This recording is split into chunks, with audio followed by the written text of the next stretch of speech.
time we share, with a dash of this and a pinch of that, mixed all up with care. The best company and conversation, recipes and new creations. We're cooking up something good here at home. We are cooking up something good here at home. Well, let me be the first to say a very blessed, happy Easter to you. You know, it's not going to be but just a couple of days until we'll be celebrating one of the most wonderful holiday times that there ever was. I guess outside of Christmas, this particular holiday, because we celebrate the birth of Christ at Christmas, but what he did and what Easter commemorates is so many more times more important to each of us, because it's something that's going on and on and on down through the ages of time. We celebrate the death and the resurrection of our Savior, the Lord Jesus Christ. I can never think about this time of the year without thinking about my dad, because my dad loved flowers. He could plant anything and it would grow. He'd say, Arlene, the most beautiful time of the year is spring, because the ground that has been laying dormant and dead all winter long now, with God's help, starts to produce some of the most beautiful, fragrant flowers. And one that was always at our house, even as a kid, and of course, since Paul and I are married, this is a hyacinth. This is the most fragrant, this and the lily of the Easter flowers. And I love this smell because this small little plant can permeate the whole first floor of your house. It has just such a strong, pungent odor. And don't these colors, the pinks, the pastels, remind you of Easter? That's what Easter's all about to me. Getting prepared. It's a celebration. You say, well, should we celebrate the Easter bunny and all of that? You know, as long as you're celebrating the real meaning and you have entered into a personal relationship with that Savior, Jesus, that we're talking about, these other things are but minor things. And I think any day that we celebrate something, it should be a celebration of family and togetherness, of good food, and just a time of sharing with all the other members of your family. Well, today, that's exactly what we're preparing. We're making a buffet dinner, an Easter Sunday buffet treat for you and your family, and the main course is the roast leg of lamb. And we'll be right back to begin in just a minute. Stay with us.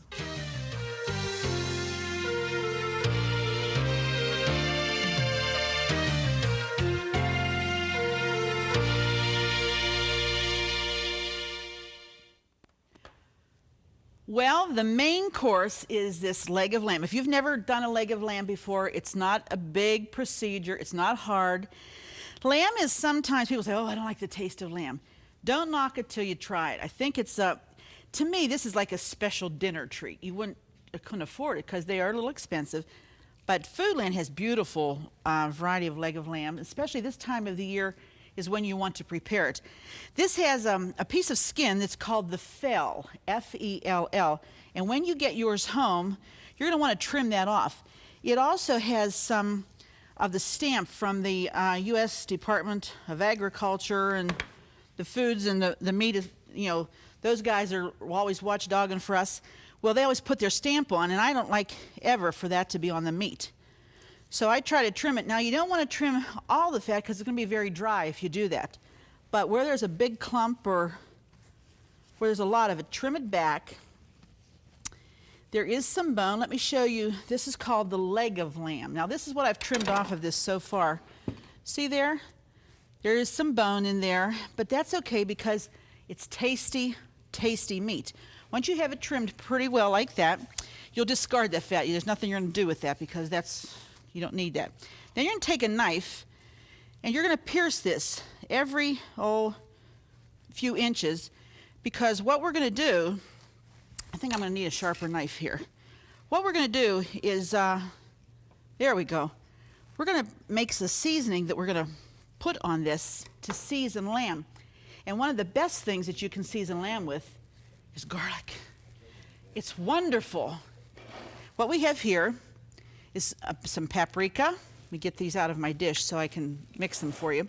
It's about a good tablespoon of paprika. We have about 1.5 teaspoons of dried rosemary. That comes in the spice section. A couple of teaspoons of salt, ground black pepper, and this is about 2 to 3 cloves of minced garlic, and that's in that little mincer, okay? Mix those together. Now what we're going to do with this is we want to rub this all over the top part of this leg of lamb, because this is what's going to make it really fragrant. And I might suggest at this point, let's go ahead and put it in our roaster. All right? If you have a rack, put it on a rack. If you don't worry about it. Better on a rack, though. Now, I'm going to, in those slits that you've made, you're just going to mash it down all over the surface of this leg of lamb. And that flavor of that rosemary is going to permeate that meat down deep because of the slits. The juices will carry the taste of the garlic and the rosemary and all the other things, the pepper, everything else that we have mixed together here. You don't have to do the underside, just do the top side. Come on, this is a challenge. Don't go for the same old ham that you always make or roast that same turkey. Do something a little bit different this time, all right? This is going to go into the oven at 350 degrees for the first time, because you're going to stop it at different times, for 45 minutes. Then you bring it out, and you're going to baste it with orange marmalade. Just take your spoon, spoon it over the top, back in the oven for about another hour and 15 minutes. The thing you're going to want to place in here, though, if you don't have one, you need to get one. This is a food thermometer or meat thermometer. You're going to plunge this into the meat, not by the bone. You don't want to hit the bone. You want the meatiest part of this lamb. When you push it down in, and it goes in easily, and you're not hitting anything, doesn't feel like you're hitting the bone, that's where you want to put that. Bake that for an hour, for 45 minutes, put the marmalade on, then every 15 minutes keep basting it with the drippings. The last 45 minutes, you're going to take your potatoes. And this is about 12 small, those little red potatoes are fine, or just cube up some potatoes, drain the water off, put a little bit of salt on the potatoes, and lay them around this leg of lamb. And I'm going to tell you, you talk about a treat, this is something you're going to want to try for your family. I have one already prepared, and at the end of the program, we're going to be sharing it with you, okay? Well, we need some accompanying dishes to go with our leg of lamb. And I really, really like something like either asparagus or the greens, because this time of the year we're starting to get good fresh vegetables, and they taste wonderful. It's a little different than what the winter vegetables. So I thought, how about a nice head of cauliflower? And we have it here in our steamer. We have not made it into the little flower parts. This is one whole head of cauliflower. We're not cutting it up, placing it in our steamer. We're going to steam it until it's really nice and tender, because when we prepare it, we're going to make a topping for it called polonaise. This is going real good. You would steam that for, I would say, about 12 to 15 minutes, depending on how large the cauliflower is. Remember now, you don't want to cut that up. You want to leave it whole, and when you use your steamer, the water should come right to the bottom of the steam pot. See, I want to show you this. There's your outer pot. Here's the inside. The water is just below the surface of this steamer pot. It should not touch the foods or the bottom of the colander that's holding the food. Let that steam, let the steam build up. The lid has to fit good and tight so that the steam will stay there, and let it go. For about 12 to 15 minutes, it has to be nice and soft when you go to cut it. Well, one of the other things that we're going to be making is a wonderful Easter cake. This is one of the traditions at our house. Mom always had an Easter cake, a special cake, whatever kind. Usually it was chocolate, because my brothers loved chocolate cake. And Dad did too. But anyway, we're going to make a yellow cake.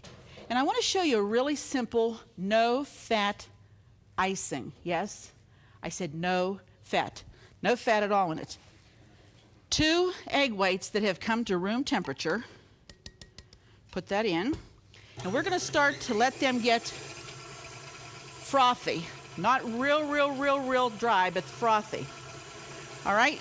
And what I have done here, in the saucepan, I have taken 1 1/4 cups of the clear corn syrup, Karo syrup, And I have this in my saucepan, and it's going to come to a boil.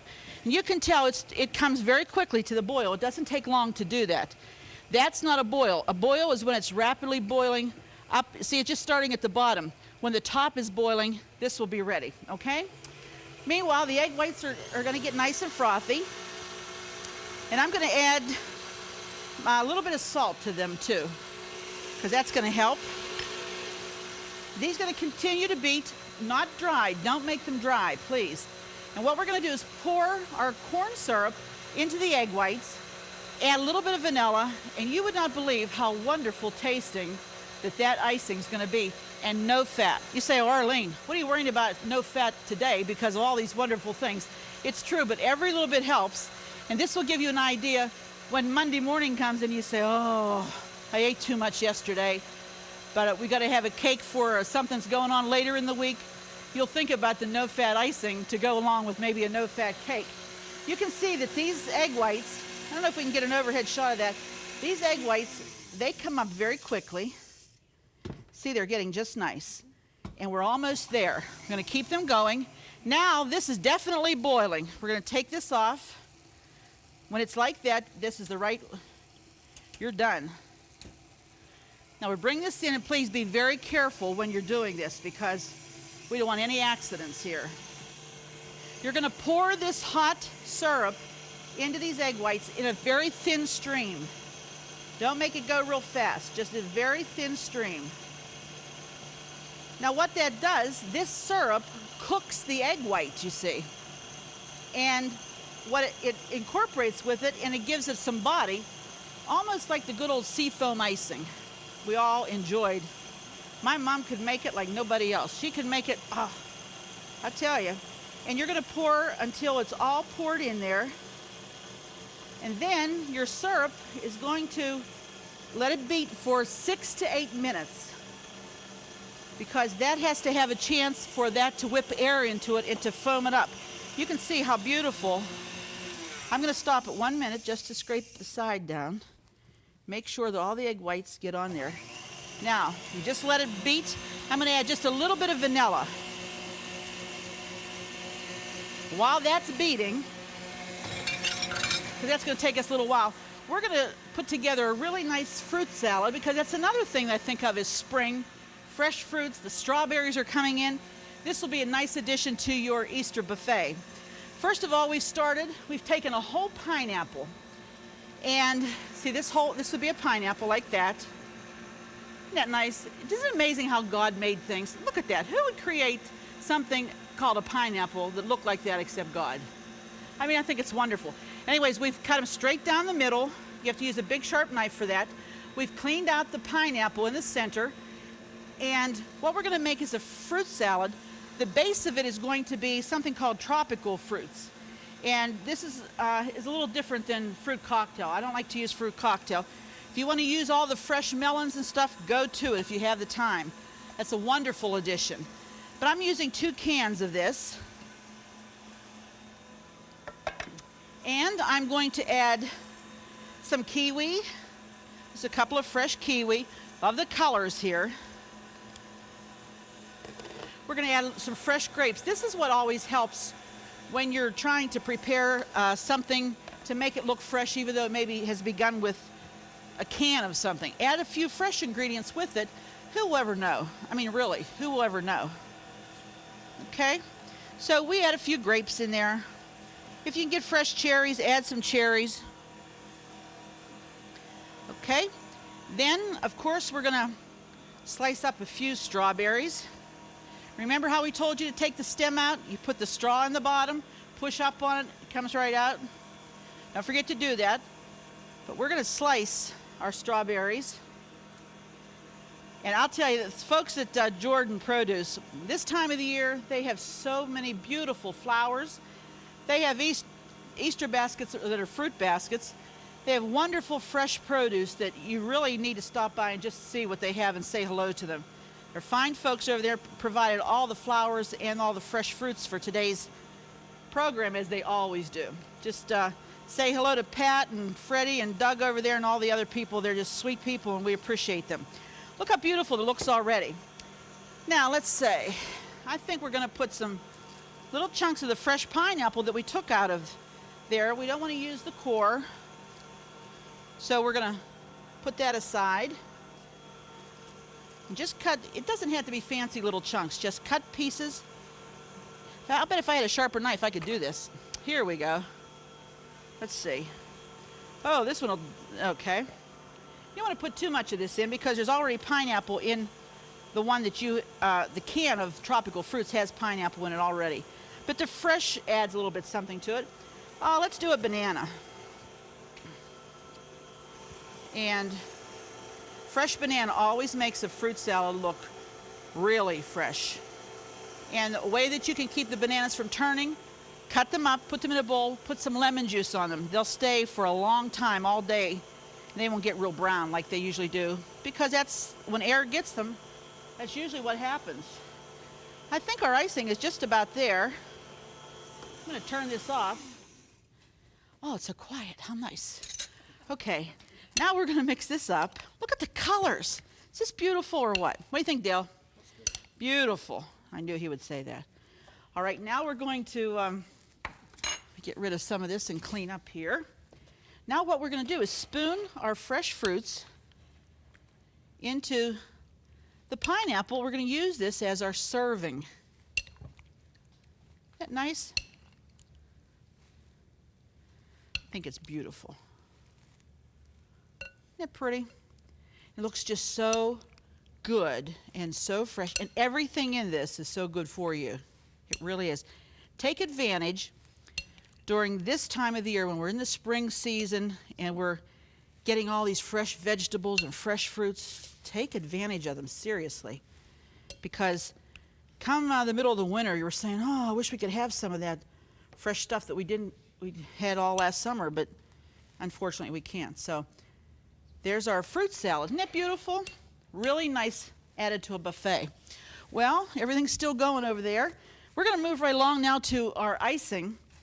And I told you that this cake is a tradition at our house because Mom always baked an Easter cake, whatever kind of a cake it was. She'd take a poll, what kind do we want, and we'd tell her.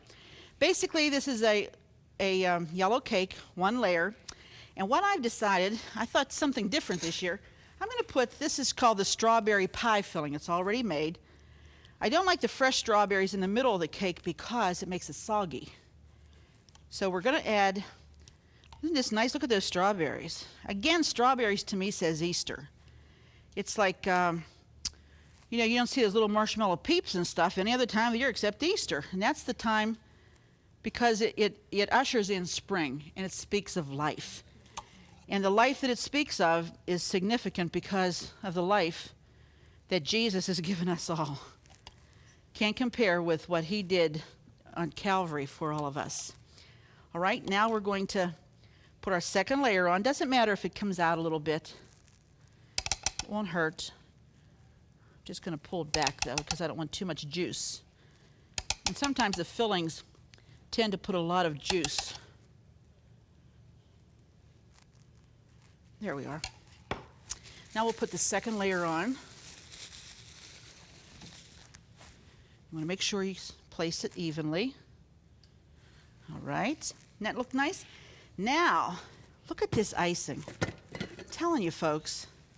Did you ever see anything that looks any nicer than this? This, to me, reminds me of Easter when I see it.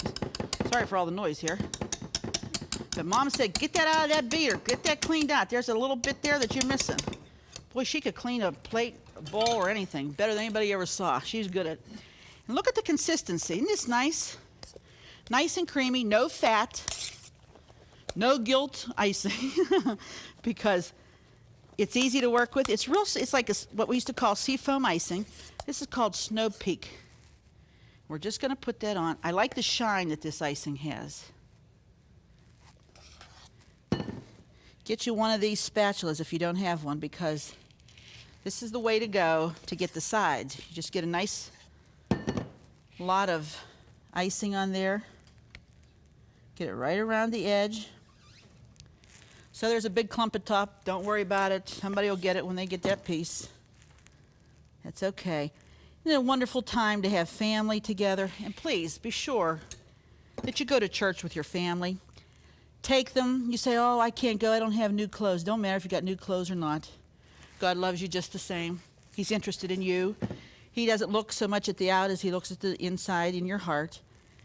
And when you walk into that service and you know that really basically every Sunday that's where you ought to be, and you know that you're doing something you should be doing, just gives you a good feeling. Gives you a real good feeling that I'm doing what I should do. And that's attending service. So if you have not gotten into the habit of going to church at all, let alone on Easter Sunday, or if you're one of the type that says, oh, I go on Easter, how about going back next Sunday?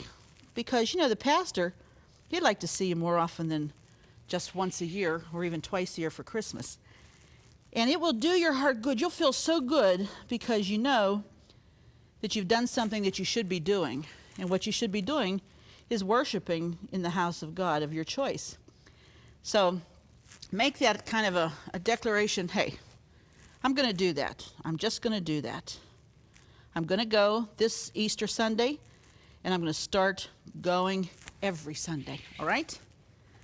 I think if you do that and you really do it with a sincerity, God will meet you there, and he will help you in life's problems. I know it works for me. I'd like you to try it. All right, we're just going to continue putting this icing. Look how foamy this is. Isn't it pretty? Now, you know what Mom would do? She'd make this like she wouldn't call it a nest or anything, but I'm going to show you what she used to do. After she'd get the icing all on, get it all nice and smooth, and she was a stickler for never, ever letting there be one little piece of cake show. She'd say, down there in the corner, you got a little piece of cake show in there. You got to get that covered. And I'd cover it up. Okay, it's beautiful. Now, smooth the top off. And then you color your coconut. And here's all different colors, and we're going to mix this up. Remember, our hint today told us how to make colored coconut. We're going to mix them all up. We're going to mix them together in a little bowl or a big bowl, whichever you have there. All right. You got the big bowl, it's going to work too. But you do them one color in each bag and keep them in the lighter tones like the pastels rather than going with the real dark Christmas colors. We don't want to do that. Try to keep the proportions the same. Mix them up, and then what Mom would do, oh, I didn't get that one little spot right there. Okay. Mom would take the coconut and go all over the side of the cake. All right. And after the coconut was all over the side of the cake, don't worry about getting it on the bottom. We'll clean that off later. Then she'd put jelly beans all over the top of the cake. Make it look like a little nest. Isn't this pretty and festive? Get the kids to get started doing this stuff. They would love this. Kids love to play or do stuff like this. You know that. Now, after that's done, and don't worry about this because that's decoration around the bottom. Then you're going to put your jelly beans at random all over the top, just wherever you want to put them. And when we come back, we're going to show you the finished products of our Easter buffet. Simple, easy, but oh, so delicious. We'll be right back in just a minute.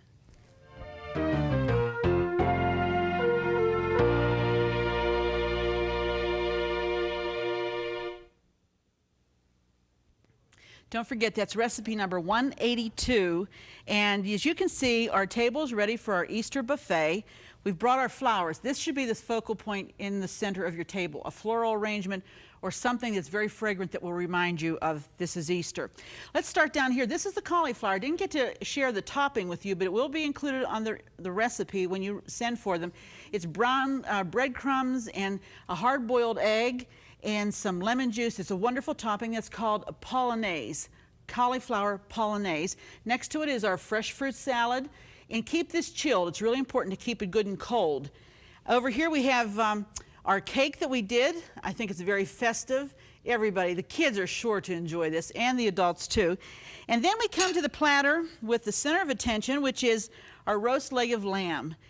This, all you do is baste a little bit, and look how beautiful it comes out. Here's your brown potatoes that, remember I told you, you place about the roast for the last 45 minutes. You want to do that. But I'm going to show you how to carve your leg of lamb. You're going to take your first slice going across. You know, usually we cut roast this way. We're going to do our first slice, and we're going to go across the lamb. You want that thermometer in there because for 140 degrees, you're at a rare lamb. 150 degrees is medium, and 160 degrees, look at this. Is this tender and juicy? Look at the juices coming out of this lamb. Tell you, if you've never done a leg of lamb for Easter or any other kind of a celebration, I would suggest that maybe this would be the year that you try it and just see if the family would like it.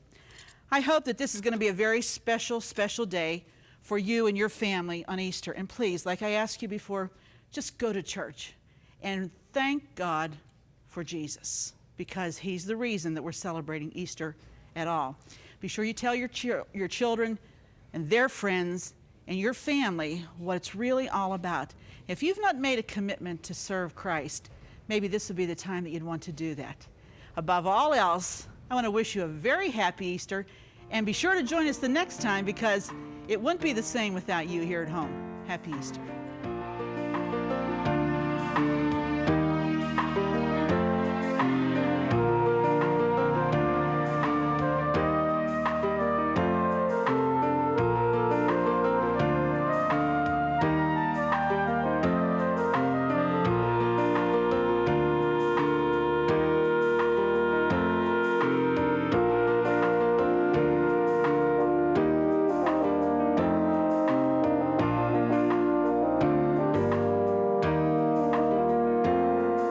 Produce provided by Jordan Banana, wholesalers of fresh fruit and vegetables in Dravosburg, PA. Cookware provided by Woolies. Your favorite gourmet deserves the best for less from Woolly Balcony Cookware.